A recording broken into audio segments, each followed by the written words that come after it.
buenos días, muy buenas tardes o buenas noches, dependiendo la hora en que nos estén sintonizando a través de esta plataforma. Mi nombre es Eduardo Mora y este es el primer episodio que tenemos de experiencias con lo paranormal. Será una introducción acerca de todas las investigaciones que se han hecho a lo largo pues, de muchos años en la historia, sobre todo de fenómenos que no nos podemos explicar de manera lógica o de manera contundente. Eh, en esta ocasión, en este primer episodio, vamos a usar como una introducción a todo aquello que hemos llegado a presenciar y que son asuntos que por lo general pues nos sacan de nuestro balance en cierta forma, sobre todo porque son hechos que de alguna manera no presenciamos todos los días. En los fenómenos paranormales se dan muchísimas, pero muchísimas cosas.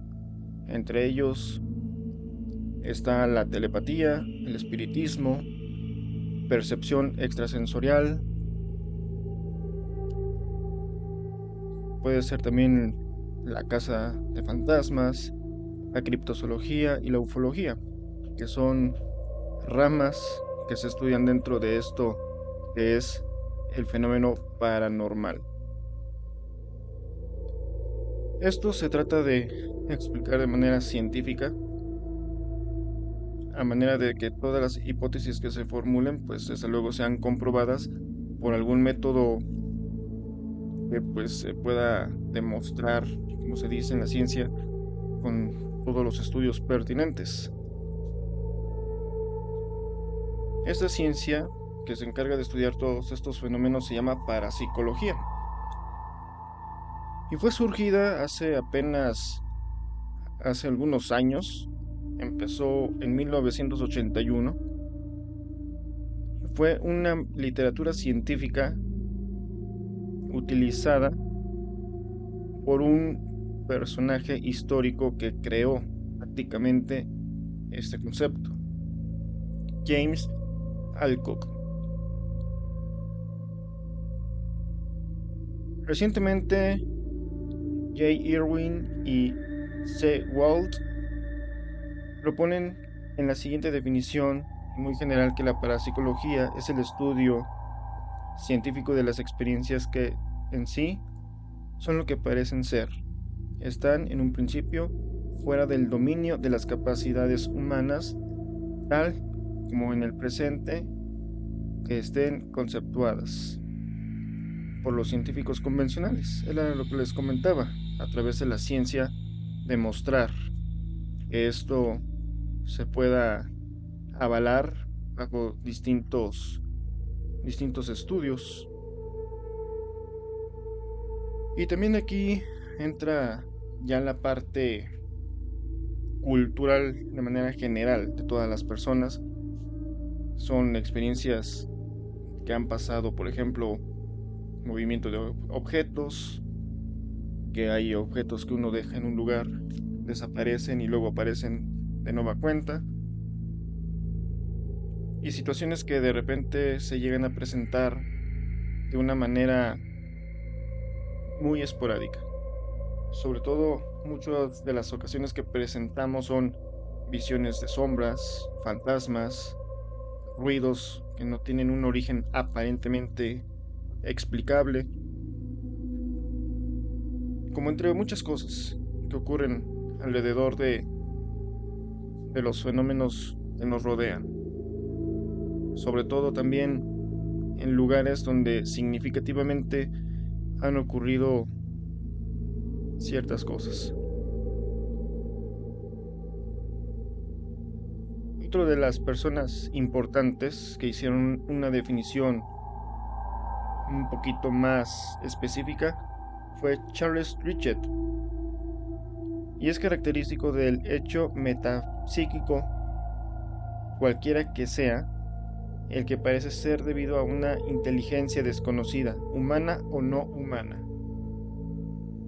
Es decir, hasta puede ser el espíritu de una persona, algún ente que nos rodee, que esté acechando en algún sitio en especial. Sobre todo por las energías que se mueven. Hay condiciones que permiten que estas energías se estén manifestando y desde luego tomen muchísimo la relevancia de poderse manifestar.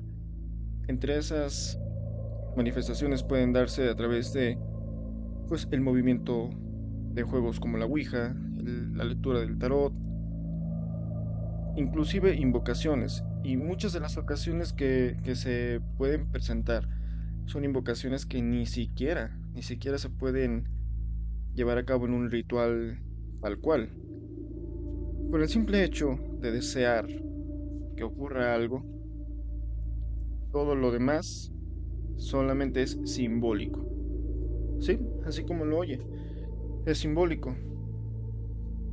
La creencia de cada persona manifiesta esa energía que provoca que todo lo que uno desee se cumpla.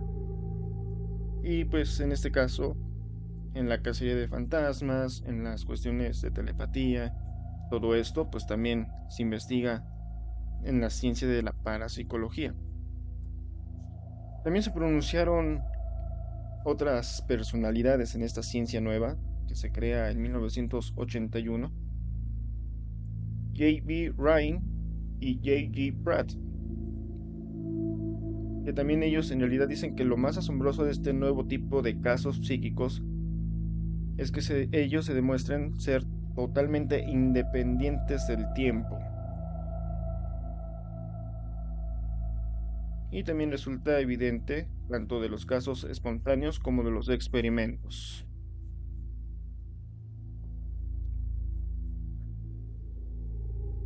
Esta ciencia, pues en sí, se trata de llevar a cabo pues toda la conexión, ¿no? De sucesos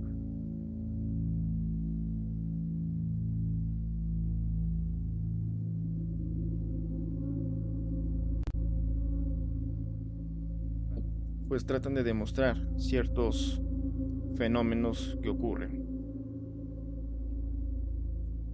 Entre los primeros casos que se llegaron a investigar dentro de la etapa de los 30, 40, inclusive todavía a tiempos un poquito más recientes, como finales de los 80, fue la telepatía. Y hay varios casos, inclusive de casos mexicanos, que durante la etapa de los 40 se identificó a un niño en la Ciudad de México que prácticamente presentaba telepatía. ¿Qué es esto? Pues mover objetos sin tocarlos. Transmitir contenidos de mente a mente, pero también puede ser entre hombre y animal y entre animales.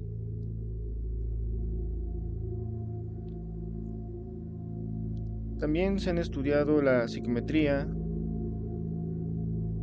la radiestesia y algunas otras más de las cuales pues forman parte de un grupo, el primero, que se fue formando. En el segundo grupo que se crea para poder investigar todo esto son de efectos físicos.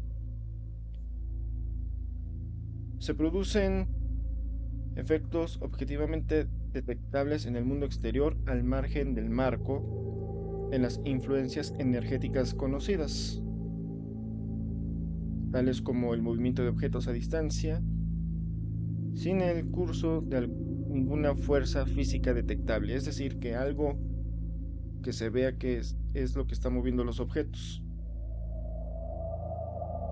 Como le decía, en México hubo un caso en la etapa de los 40 que inclusive fue estudiado por psiquiatras y médicos especialistas de la época. Inclusive había metafísicos involucrados tanto de Estados Unidos como de México con el niño Jacob.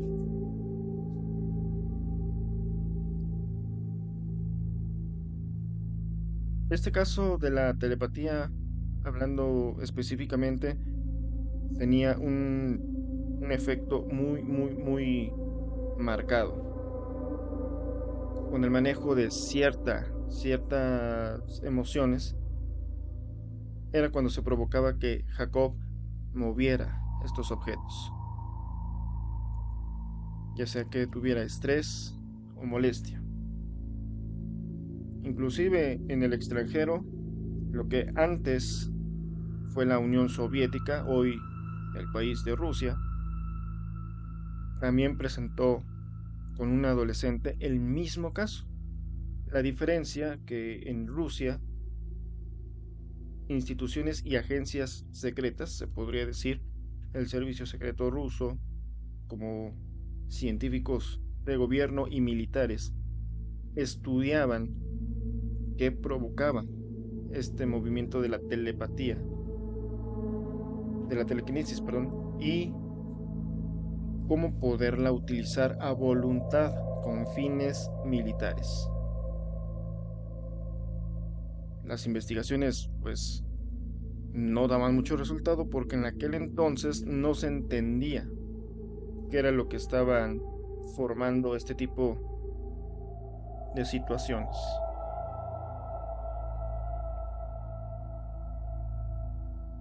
Otra de las circunstancias que también es física en este estudio son las famosas psicofonías. Grabaciones que se hacen en espacios determinados para detectar a través del sonido algunas presencias. Han existido muchísimos casos.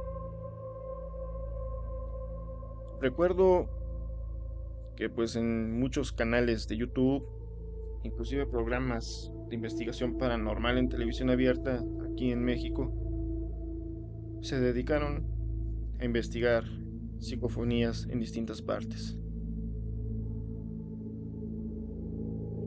Una de las más famosas, seguramente la recordarán, es la psicofonía de Jenny Rivera, en paz descanse, justo en el lugar donde cayó su avioneta al momento de, pues, el percance, ¿no? La avioneta cae en un terreno al norte del país y justo en el área donde encontraron la aeronave totalmente destruida, pues es donde se graba esta psicofonía. Pero esto tiene todavía un registro más antiguo. Un español, en una de las casas más antiguas de un pueblo enigmático del país ibérico,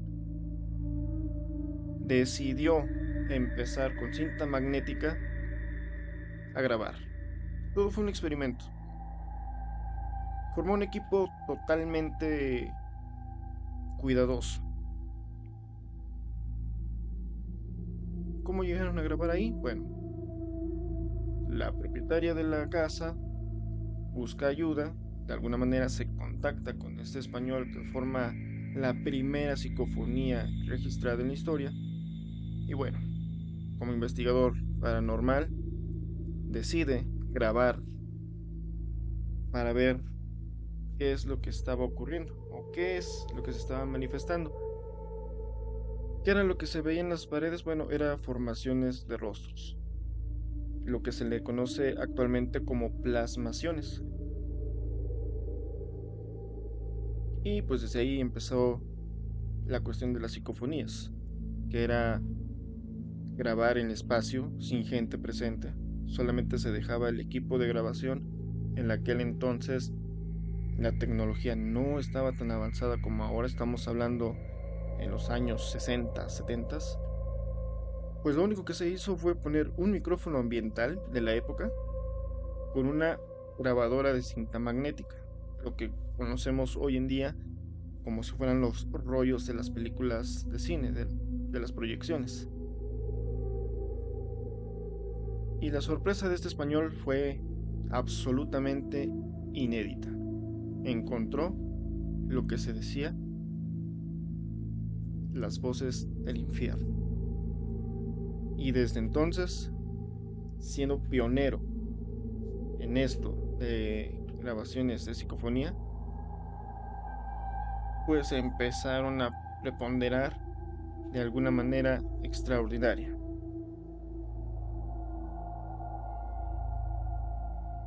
Y así los fenómenos paranormales se han ido presentando en distintas formas. Actualmente, ¿cuáles son las que más respuestas han dado en las investigaciones que han hecho los parapsicólogos, paranormalistas? Inclusive han entrado ya personas de ente de cualquier tipo de creencia, en este caso puede ser sacerdotes, chamanes, videntes, pues se han manifestado energías y han dicho, según sus conocimientos, qué es lo que se puede manifestar.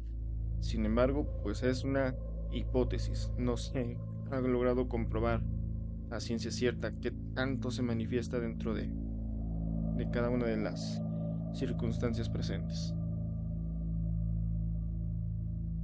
Los fenómenos más comunes que la mayoría de las personas suelen presentar son percepción extrasensorial, en este caso sería presencias, ver sombras, escuchar sonidos. Esas ocasiones en las que uno acude a un lugar, una casa, un edificio, un trabajo, una oficina, donde menos pensemos, a veces llegamos y sentimos que no estamos solos, que alguien nos ve, o que pues sí, literalmente estamos bajo cierta amenaza que no podemos explicar. También las casas embrujadas.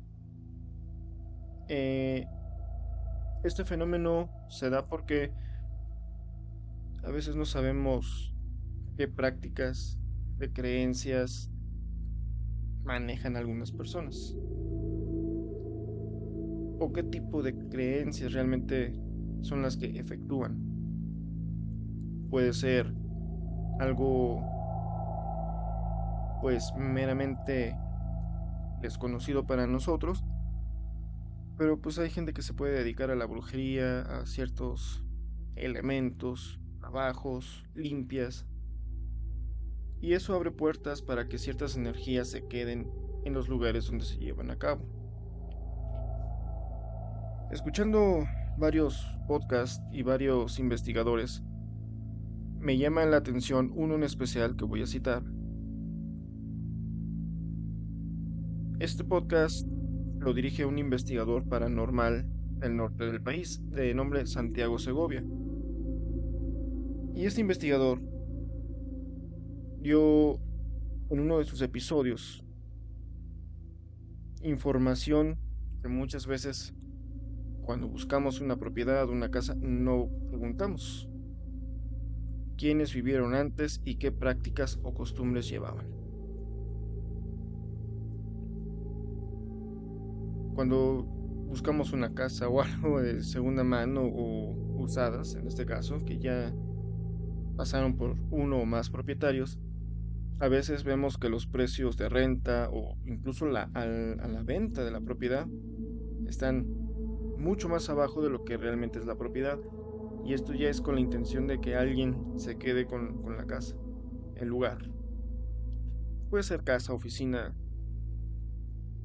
una propiedad que esté disponible para la gente que decida adquirir, ¿no? Y a veces preguntamos por qué está barato. Se nos hace bien el precio a comparación de otras propiedades, pero no sabemos qué hay de fondo. Bueno, pues resulta que a veces ahí se hicieron trabajos de limpia, de brujería, algún ritual o algo, y de repente, pues la gente para ya no tener esa propiedad, a cualquier costo tiene que salir. Y así nos encontramos con muchos casos. Y llegamos a la siguiente manifestación que son los fantasmas, que ya es cuando hay entidades que están pues prácticamente acechándonos después de haber hecho algo, ya sea inconsciente o de manera consciente, y pues esas energías llegan y se manifiestan. Citando lo que muchos sacerdotes católicos han recomendado es que cuando se manifiesta algo, jamás se les debe de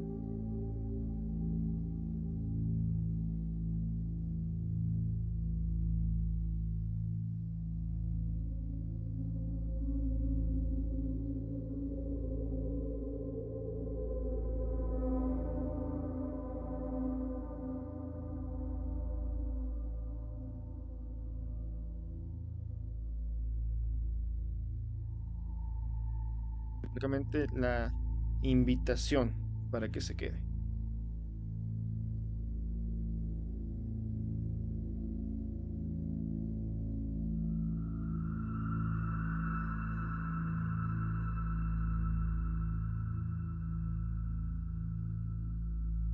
Gran amenaza, pero entre más se vayan acumulando ese tipo de presencias, imagínese la cantidad de fantasmas que se pueden llegar a obtener. En canales anteriores en YouTube salió el caso de una casa que desde los años 60 ya se estaba investigando qué era cada presencia. Y según esto se manifestaban hasta el tiempo que se pudo hacer el registro, 92 seres.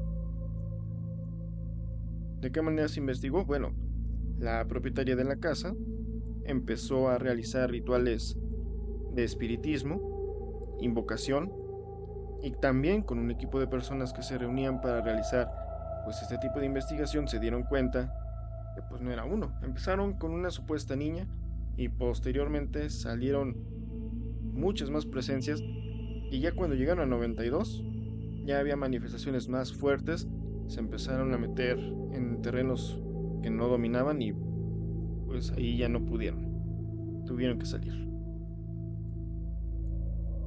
La telepatía también ha sido un evento, como mencionamos, investigado como el niño Jacob y la niña rusa. Y entra también la adivinación del futuro. A veces de manera incrédula pensamos que no se puede adivinar el futuro. La realidad es que hay gente que tiene la capacidad de hacerlo, pero el hecho de que lo pueda hacer no significa que venga de algo bueno o de algo malo. Todo dependerá del tipo de práctica que haga esta persona. Eh, a lo mejor este comentario queda un poquitito fuerte, un poco denso por las condiciones en que pues son las creencias de cada uno de nosotros, obviamente respetando cada una de las creencias que tenemos. Se dice que Dios tiene poder para poder cumplir milagros y muchas veces se nos enseña que el demonio no, que Satanás no tiene ese poder, no tiene ninguna injerencia para cumplir milagros o hasta caprichitos de personas que se ponen a adorarlo y pues consiguen ciertas cosas. Pero la realidad es que sí, tanto Dios como Satanás tienen el poder de cumplir esas cosas. ¿Qué es lo que pasa? Bueno, según la religión, basándome en la teología básica, es que Dios tiene poder absoluto. Él es omnipotente. Satanás le tiene que pedir permiso a Dios y actúa hasta donde Dios quiere. Esa es una de las diferencias. Otra más es que para que el diablo pueda actuar, uno le tiene que dejar hasta el más mínimo espacio para que entre y entonces sí se nos mueva por medio de un coraje, una envidia o algo por el estilo, o hasta un comentario al aire, ay, pues ojalá que le pase esto. De repente ahí también puede ocurrir. Y no se necesita un gran ritual para que se pidan ese tipo de cosas. Él nomás espera una oportunidad y en el momento que se dé, aprovecha y vámonos, se cumple. Pero el Satanás tiene las limitaciones que Dios le imponga, eso sí. Más allá de lo que se le permita, no puede hacer. Porque también en la teología dice que hasta para actuar, el diablo debe pedir permiso. y si no se le concede, por mucho que quiera, no puede hacerlo. Eso es en la teología. Y pues la adivinación del futuro puede venir de ambas partes. Por eso le decía que depende qué tipo de prácticas lleve la persona y de qué manera la persona detecta ese futuro. Lo mismo con la astrología, que es la ciencia que se deriva para poder estudiar los horóscopos, las estrellas, las constelaciones, y de ahí pues se deriva, perdón, pues muchas cosas, ¿no? Que por ejemplo a través de la astrología se puedan decir predicciones basadas hacia los signos zodiacales. Las brujas. Hoy en día está muy peleado y muy dividido esto de la brujería, porque muchas veces pensamos que no existen. O a veces pensamos o nos imaginamos que son las famosas brujas que vuelan en las escobas, que usan un vestido negro viejo con un sombrero, como nos lo presentan los dibujos animados, y pues pensamos que eso es más un cuento que una realidad. Sin embargo, como les decía, el diablo al tener cierto poder, porque sí lo tiene, les otorga a las brujas, y sobre todo brujas negras, que ya son brujas mayores, señoras, bueno, también hay brujos negros, personas de más de 70, 80 años, que ya se consideran venerables ancianos, pues están también avalados por el poder del demonio para poder ejercer ciertas cosas. Y el ritual, como le digo, es meramente simbólico, que pues traiga tales ingredientes, tales veladoras, aquí hacemos un trabajo y tan tan. Se lleva a cabo el supuesto trabajo y ya se está pues realizando lo que el cliente pide. También hay charlatanes, por supuesto, en este caso.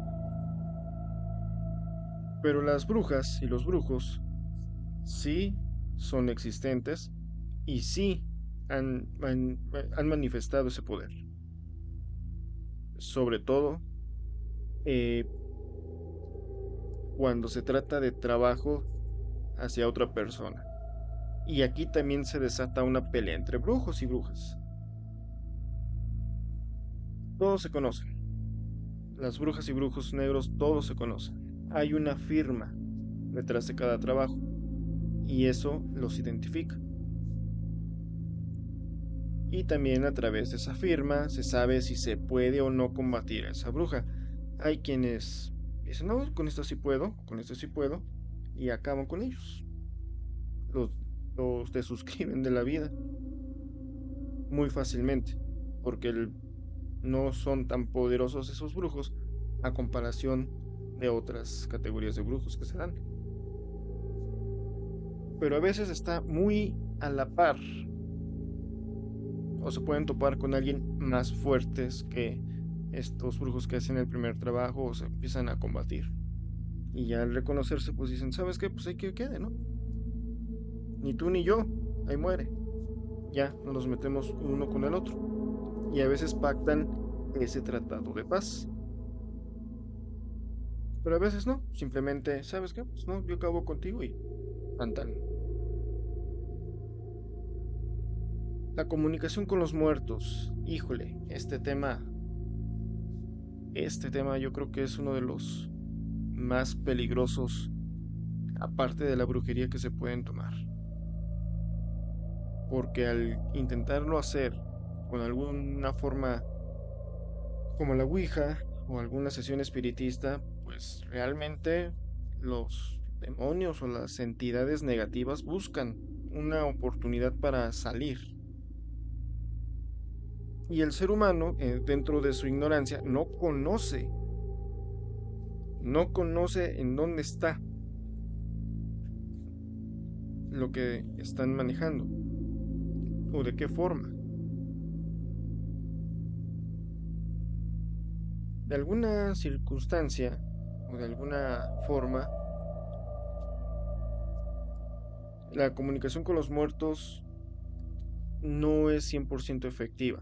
Déjeme le confieso que no son 100% efectivas. Las entidades pueden conocer a las personas vivas y muertas y pueden adoptar el conocimiento que tienen de cada uno de ellos y se manifiestan como si fueran. Al final de cuentas, las personas que hacen esa comunicación no saben si es realmente la persona o no y pueden preguntarle y el espíritu le puede dar información santo y seña de quién es esa persona que falleció. Pero son energías que necesitan salirse del lugar donde están y pues al hacer una comunicación a través de Ouija, tarot o algún tipo de elemento esotérico que les permita tener acceso a una salida, bueno, la aprovechen y se van. La reencarnación. Híjole, estos son más que luego la gente juzga mal, tira como persona loca o demente o simplemente que no está en sus cabales a la gente que confiesa, que conscientemente recuerda una vida pasada. Créeme que hay médicos, aparte de psiquiatras, neurólogos, psicólogos, hay personas que realizan regresiones hipnóticas y encuentran que efectivamente sí hay una reencarnación. Recientemente me enteré, hace que sería el lunes de esta semana, a fecha de emisión de este episodio, de una persona, una compañera de trabajo que pues tiene esta reencarnación.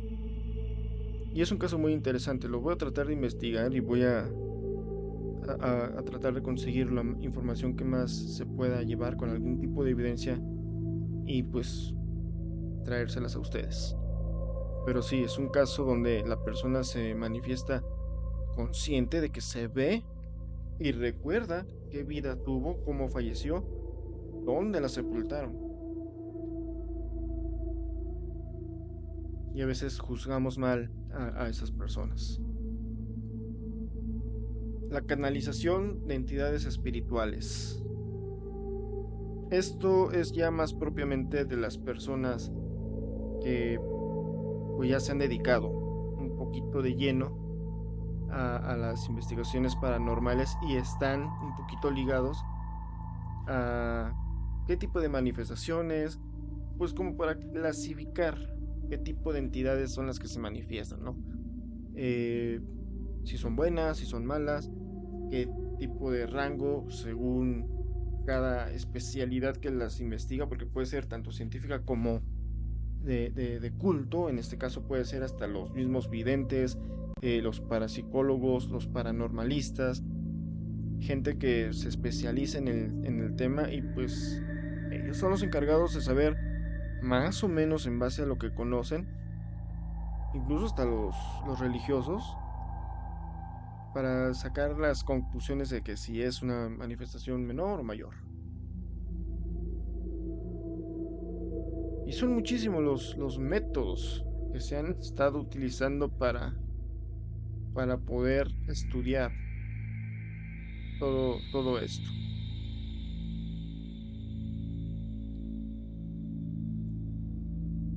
Eh, Han existido distintas eh, condiciones en las que pues, las investigaciones se están llevando a cabo de una forma concreta, pero como le digo, esto empezó desde muchísimo antes. Lo que fue lo que las reuniones de los sacerdotes celtas y druidas, hablamos prácticamente del siglo II o III de nuestra era, con las prácticas celtas y druidas, y hasta la fecha. Hasta la fecha siguen existiendo cosas rituales, algunas cosas que se utilizan para pues tratar de investigar este tipo de circunstancias. y que se pueda llevar a cabo una confirmación de todo esto. También el cine, la televisión y canales en distintas plataformas se han metido en este tema de lo paranormal, pero pues son prácticamente imaginaciones de cada persona como percibe lo paranormal. Sí, así como lo oyen. Las películas de Hollywood a veces no tienen nada que ver con lo que se manifiesta en cierta forma con lo paranormal. En este caso, por ejemplo, casos como exorcismos, posesiones, casas embrujadas, todo eso, están lejísimos de todo lo que es una cuestión de las películas. Y también esto desgraciadamente afecta para que la gente se confunda qué tipo de efecto paranormal se puede llegar a percibir dentro de un fenómeno que se presente.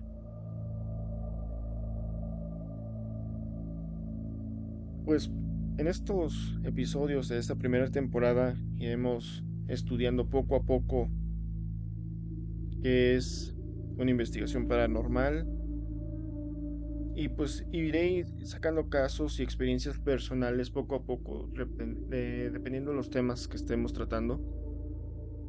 Créeme que a mí en lo personal me ha tocado pues muchas experiencias fuertes, experiencias que a veces uno no se explica y que pues de alguna manera es mejor dejarlo como bueno, ya pasó, no me quiero meter en ciertas broncas hasta no estar debidamente preparado y mejor hasta ahí, porque luego investigar asuntos que nos suelen pasar sí está bastante peligroso. Recuerde que en la descripción del canal está el correo electrónico al que puede mandar sus historias, sus experiencias, lo que usted nos quiera compartir. Es un espacio abierto para todos ustedes. Recuerde que pues aquí trataremos con la mayor seriedad y el respeto debido a cada uno de los asuntos que nos quieran compartir, historias, leyendas de sus lugares de origen, algunos casos que hayan percibido, que les hayan comentado. Si gustan y no quieran eh, decir quiénes son los que comparten sus historias, si quieren hacerlo de manera anónima, adelante, no hay ningún problema.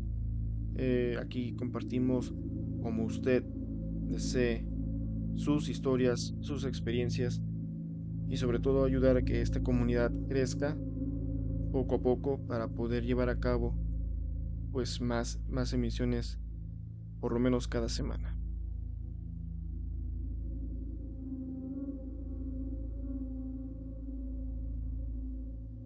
En el próximo episodio iremos metiendo parte de las historias que representan a la ciudad de San Luis Potosí, que es donde estamos iniciando estas transmisiones.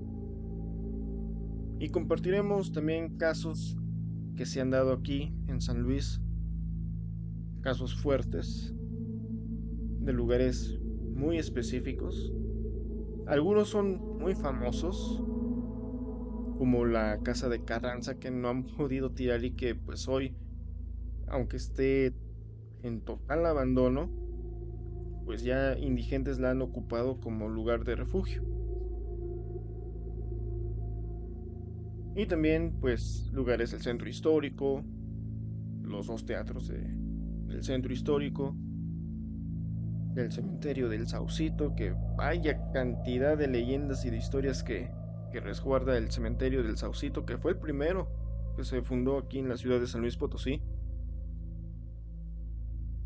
así también como ciertos lugares. Los siete barrios también tienen sus leyendas. Icónicamente, el barrio de San Miguelito, vaya que también ha tenido esencialmente unas leyendas muy muy impactantes. Y del barrio de San Miguelito yo tengo una experiencia en lo personal. Créame que cuando la viví, primero la viví, la percibí, y después, yo muy como si nada, al día siguiente de que pasé por esa experiencia, le pregunté a mi mamá, oye, pues qué leyendas hay por acá, ¿no?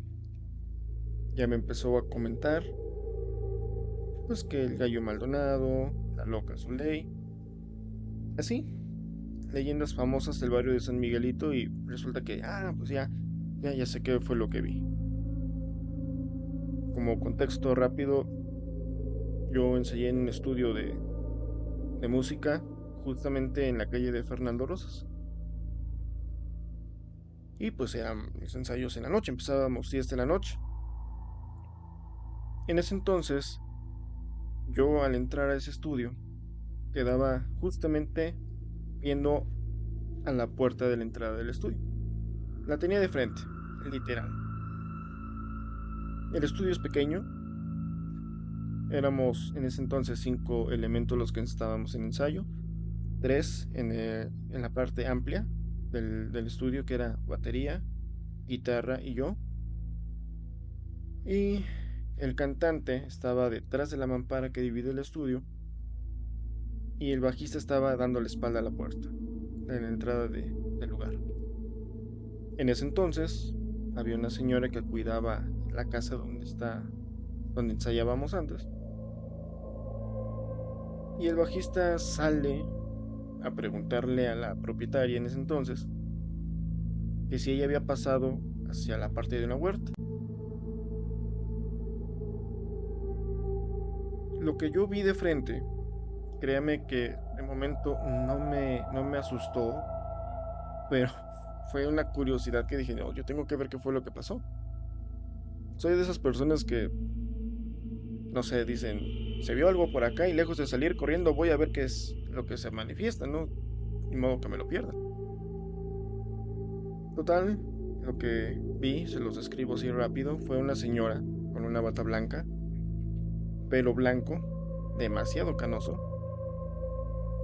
Si yo mido 1,70, imagínese nada más lo que yo percibí al pasar en el pasillo de la casa donde estaba el estudio, de la entrada principal a la huerta. Es decir, de la avenida Fernando Rosas hacia el fondo, ¿no? De la propiedad.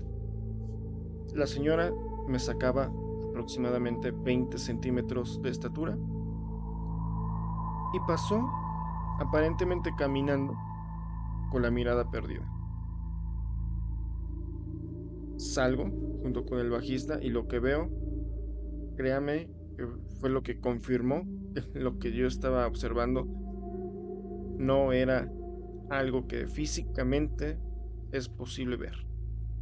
La señora iba flotando aproximadamente unos 30-35 centímetros y atravesó la mitad de su cuerpo un pilar de concreto que formaba una malla de ladrillo, de esas paredes que traen huecos entre sí, y la otra mitad del cuerpo pasó libre por la entrada de la huerta. Y al fondo del pasillo, como en ese entonces estaba oscuro, se desapareció. El bajista acabó totalmente pálido, ya no quería ensayar, no lo podía creer. Y yo, lejos de sacarme más por el lado del miedo, del espanto, fue una extrañeza, porque dije, nada más fue lo que vi. Y al día siguiente preguntando, pues, leyendas clásicas del lugar, que se manifestaba, que podía haber sido. Mi mamá me dio unas referencias y dije, entonces yo sé qué fue lo que vi. Fue esto. Y pues en mis conjeturas es la loca Zuley. Y no solamente se aparece ella, también se aparece un niño que fue arrollado justamente en la calle de una cuadrante de Fernando Rosas. Es la de Valentín Gómez Farías, esquina con Calzada de Guadalupe. El niño se aparece en el saucito altas horas de la madrugada, pide que lo lleven a los automovilistas que se lo llevan, que dejan que suba este niño a la calle de Gómez Farías, se baja el niño y cuando las personas preguntan por el niño que se metió a esa casa, justamente una casa antes de llegar a la calzada de Guadalupe, pues resulta que el niño ya estaba fallecido. Y así tenemos un montón de historias. San Luis Potosí es una ciudad riquísima en leyendas. Soy Eduardo Mora y nos estamos viendo la próxima semana, más o menos de 9:30 a 10 de la noche, para el segundo episodio donde podremos compartir leyendas, casos y más información acerca de lo que es una investigación paranormal. Recuerde compartir esta transmisión para hacer un poquito más grande la comunidad y sobre todo pues también estar un poquito más en contacto con ustedes. A través del correo electrónico en la caja de comentarios de este canal pueden mandar sus historias, sus experiencias y las iremos compartiendo conforme nos vayan comentando y sobre todo para que vayamos creciendo un poquito más en esta comunidad. Muy buenas noches, muy buenas tardes o buenos días, dependiendo de la hora en que nos estén sintonizando. Nos vemos hasta la próxima.